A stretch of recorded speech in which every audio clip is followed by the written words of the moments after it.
Hello everyone, welcome back to my YouTube channel. आज आपका एक बार फिर से स्वागत है इस यूट्यूब चैनल पर।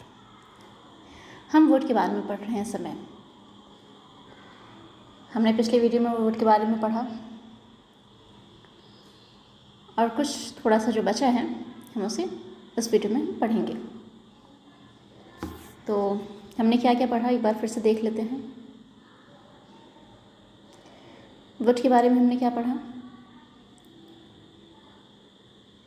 वुड का जो यूज़ होता है, पास्ट की कोई हैबिट हो उसको बताने के लिए हम करते हैं, कोई संभावना हो उसके लिए हम करते हैं, संभावना व्यक्त करने के लिए करते हैं, इच्छा जताने के लिए करते हैं, विनम्र निवेदन करने के लिए और जोर देकर कहने के लिए, कोई बात कहने के लिए हम वुड का यूज़ करते हैं।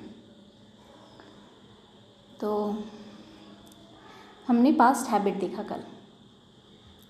पास्ट हैबिट भूतकाल की आदत के बारे में हमने जाना, तो हमने उसमें वुड का यूज़ कैसे करते हैं हमने वो जाना कल। जैसे कि वह इस कमरे में पढ़ाई किया करती थी।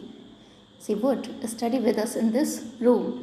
वह इस कमरे में पढ़ाई किया करती थी। She would study with us in the room, in this room. Okay, तो हमने ये पढ़ा। Past tense of will. Will का जो पास्ट टेंस है वुड के रूप में यूज़ करते हैं। विल का पास्ट वुड, तो हम उसमें कैसे यूज़ करते हैं। उसने मुझसे कहा कि वे पाठ्यक्रम में दाखिला नहीं लेंगे। उन्होंने मुझसे कहा कि वे पाठ्यक्रम में दाखिला नहीं लेंगे। He told me that they would not enrol in the course. हमने ये जाना। फिर हम वुड लाइक टू का यूज़ हमने किया। तीसरा जो हमारा था वुड लाइक टू।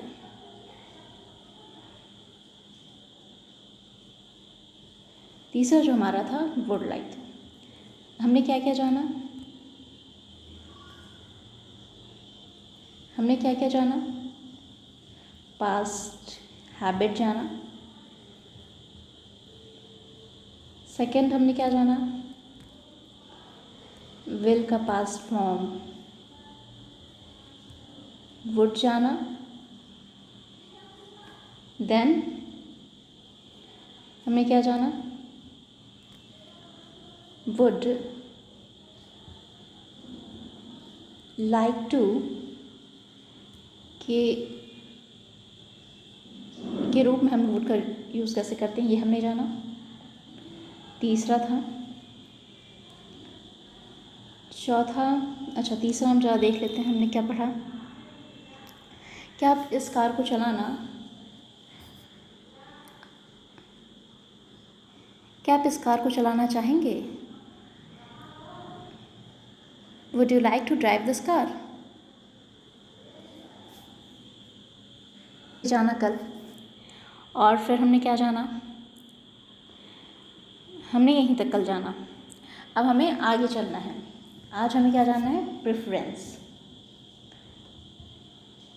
प्रेफरेंस के लिए हम वुड का यूज़ कैसे करेंगे। कोई किसी को प्राथमिकता देनी हो, पसंद के लिए कोई हो, प्रेफरेंस हो, तो हम वहाँ पर उसका वुड का यूज़ करते हैं। और कैसे करेंगे आज हम उसे जानते हैं। चलते हैं पहले इसके स्ट्रक्चर पर। स्ट्रक्चर क्या होता है, subject would, rather, verb, rather का मतलब बजाय होता है। आगे सेंटेंस देखेंगे आपको समझ में आएगा। Verb plus then plus verb. चलिए, ये तो हमारा स्ट्रक्चर हो गया।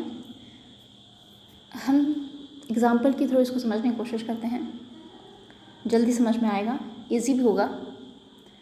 तो स्ट्रक्चर अपने सामने रखिएगा, लिख लीजिए, नोट डाउन कर लीजिए, आगे के लिए भी आपको काम आएगा। चलिए, एग्जाम्पल हम एक लेते हैं। मैं नफ़रत के बजाय प्यार करना पसंद करूँगा। मैं नफ़रत के बजाय प्यार करना पसंद करूँगा। I would rather love then hate. I would rather love then hate. I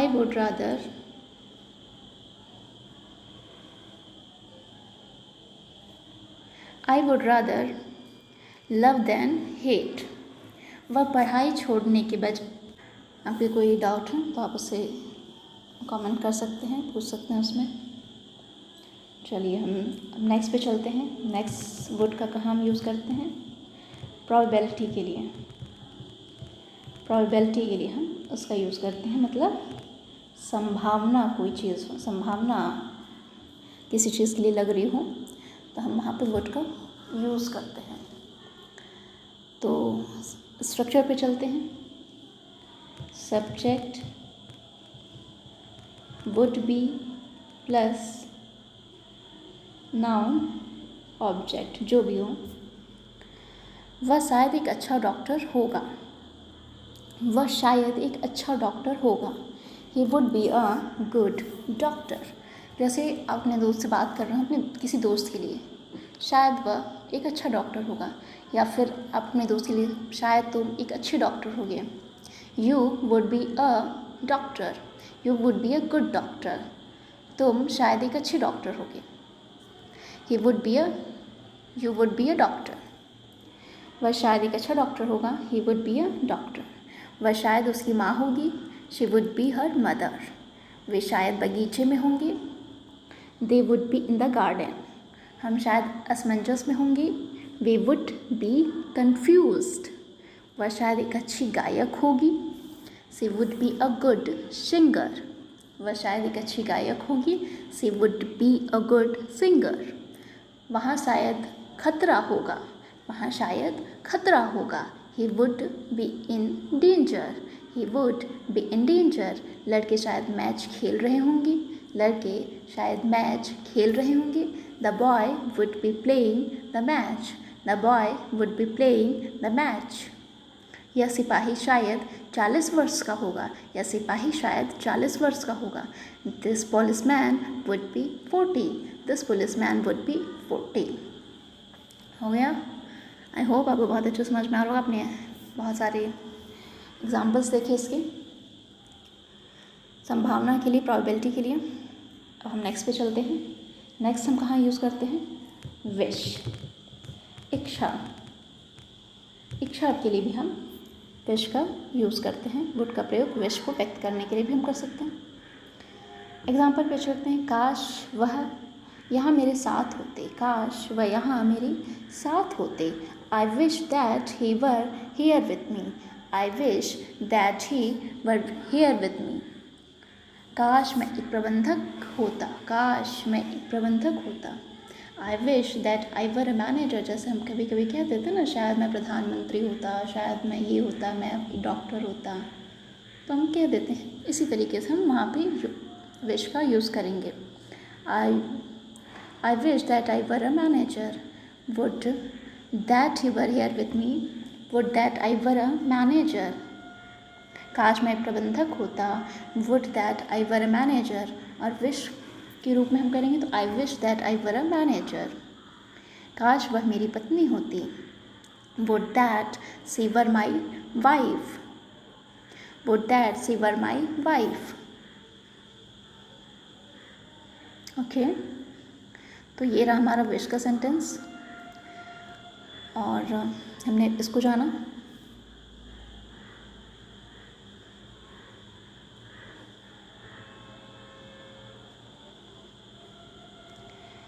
अब हम कुछ और जानते हैं। कंडीशनल सेंटेंस में भी हम वुड का यूज़ करते हैं। नेक्स्ट पे चलते हैं। कंडीशनल सेंटेंसेस में वुड का यूज़ करते हैं। वुड का यूज़ करते हैं, तो देखते हैं क्या है इसमें।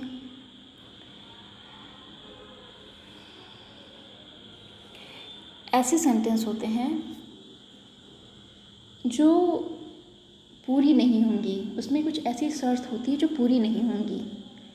ऐसे वाक्यों को बनाते समय हम इफ़ भी लगाते हैं, और पास्ट टेंस में इफ़ लगाते हैं, और फिर जो दूसरा वाक्य होता है हम उसमें वुड प्लस वर्ब का यूज़ करते हैं। इस तरीके से कन्फ्यूज़न हो रहा होगा, आई नो। तो हम जैसे कि अगर मैं दिल्ली गया तो मैं आपसे मिलूँगा। अगर मैं दिल्ली गया, तो ये जो पहला सेंटेंस है, इफ़ से हम इसको स्टार्ट करेंगे। If I went to Delhi तो मैं आपसे मिलूँगा। I would meet you. जब मैं जाऊँगा तभी मैं आपसे मिल पाऊँगा। तो ऐसी कंडीशन है, और अगर नहीं गया तो नहीं मिल पाऊँगा। ऐसे जब सेंटेंसेस आएँ तो हम वहाँ पर वुड का यूज़ कैसे करेंगे ये हमें जानना है। तो इसका पहले स्ट्रक्चर देख लेते हैं। If plus subject plus verb plus object plus object.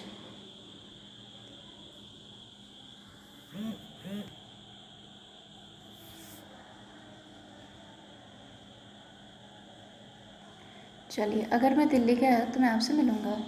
और दूसरा क्या होता है इसका, दूसरा सेंटेंस हम बनाते हैं subject plus would plus object plus other. दो सेंटेंस से बनाएंगे ना। जैसे मैंने देखा, अगर मैं दिल्ली गया तो उसमें हम if plus subject plus verb plus object को यूज़ करेंगे। और जो सेकेंड सेंटेंस है उसमें subject plus would plus object plus other word को यूज़ करेंगे। चलिए, इसका एग्जांपल देखते हैं। अगर वह मेरे पास आता तो मैं उसे पढ़ाता। अगर वह मेरे पास आता तो मैं उसे पढ़ाता। If he came to me I would teach him. If he came to me I would teach him. अगर आपने मेहनत की तो आप पास हो जाएंगे। अगर आपने मेहनत की तो आप पास हो जाएंगे। If you work hard you would pass. If you work hard you would पास। हमने इसको जाना।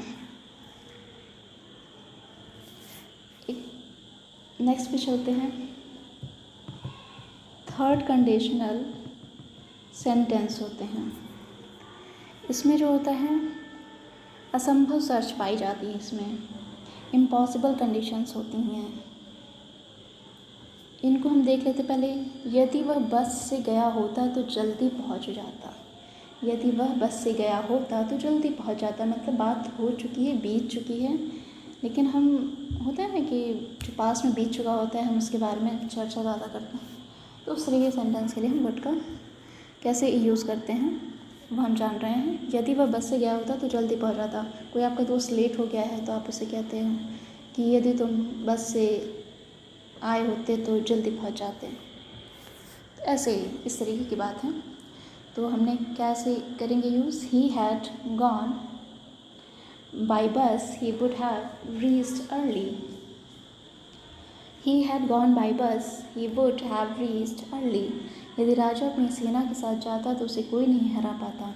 If the king had gone with his army no would have defeated him. इसका स्ट्रक्चर रह गया क्या, इसका स्ट्रक्चर जान लेते हैं। If had plus third form verb भी, और फिर दूसरे के लिए हम जो यूज़ करेंगे subject plus would have plus verb की थर्ड फॉर्म। फिर ऐसे एग्जांपल देखते हैं। यदि वह बस से गया होता तो जल्दी पहुंच जाता। He had gone by bus, he would have reached early. यदि राजा अपनी सेना के साथ जाता तो उसे कोई नहीं हरा पाता। If the king had gone with his army, no one would have defeated him. यदि उसने मेरी बात मानी होती तो वह इस केस में नहीं फंसता। If he had obeyed me, he would not have been involved in this case. चलिए नेक्स्ट पे चलते हैं। इमेजिनेशन वाले वाक्यों में हम वुड का यूज़ कैसे करते हैं, इसका स्ट्रक्चर पहले हम जान लेते हैं। इफ़ प्लस जो भी सब्जेक्ट है वर्ब प्लस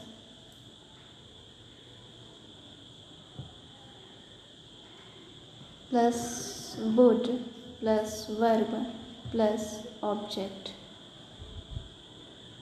इसको हम जानते हैं। यदि मैं राजा होता तो मैं एक बड़ा महल बनाता।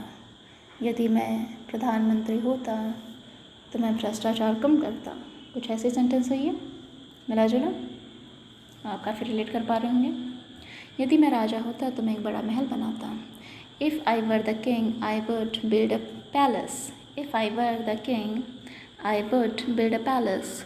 यदि मैं तुम्हारा अध्यापक होता तो मैं तुम्हें अच्छी तरह अंग्रेजी सिखाता। If I were your teacher I would teach you English well. यदि वह इस कंपनी का मैनेजर होता तो वह सबके लिए अच्छी सैलरी ऑफ़र करता। If he were the manager of this company, he would offer a good salary to everyone. यदि मैं उसका पिता होता तो मैं उसे यह नहीं करने देता। If I were his father, I would not let him do it. हमने ये जाना। नेक्स्ट पे चलते हैं। कुछ शर्तवाचक वाक्य होते हैं जिसमें हम would का यूज़ करते हैं। स्ट्रक्चर देखते हैं हम। यदि मेरे पास धन होता तो मैं तुम्हें ज़रूर देता। आपके पास जैसे कोई मांगने वाला आता है, आपका कोई दोस्त है तो वो आपसे पैसे मांग रहा है लेकिन आपके पास भी पैसे नहीं हैं, तो आप उसे कह रहे हो ना, यदि मेरे पास पैसा होता तो मैं तुम्हें ज़रूर देता। ऐसे कुछ सेंटेंस सही है। तो if I had money I would definitely give it. इसका जो स्ट्रक्चर है if plus subject plus had से ये स्टार्ट होगा। इफ़ आई हैड मनी, यदि मेरे पास धन होता तो मैं तुम्हें ज़रूर देता। आई would definitely give it you. यदि मेरे पास साइकिल होती तो मैं उसे अवश्य देता। If I had a bicycle I would definitely give it to him. यदि उसके पास खाने को कुछ होता तो वह गरीबों में बांटता। If he had something to eat he would distribute it among the poor. Okay, तो हमने वुड की इतने सारे यूज़ आने। अब वुड के जो भी कुछ सेंटेंसेस, कुछ जो यूज़ बचे हैं वुड का और भी हम कहीं यूज़ करते हैं, तो हम वो नेक्स्ट वीडियो में जानेंगे, दूसरे दिन जानेंगे। इतना आज के लिए बहुत है, इतना आज के लिए ही रखते हैं। तो आई होप आपको ये वीडियो अच्छी लग रही हो, आपके लिए बहुत यूज़फुल हो और है ही। इंग्लिश सब लोग जानना चाहता है, सीखना चाहता है।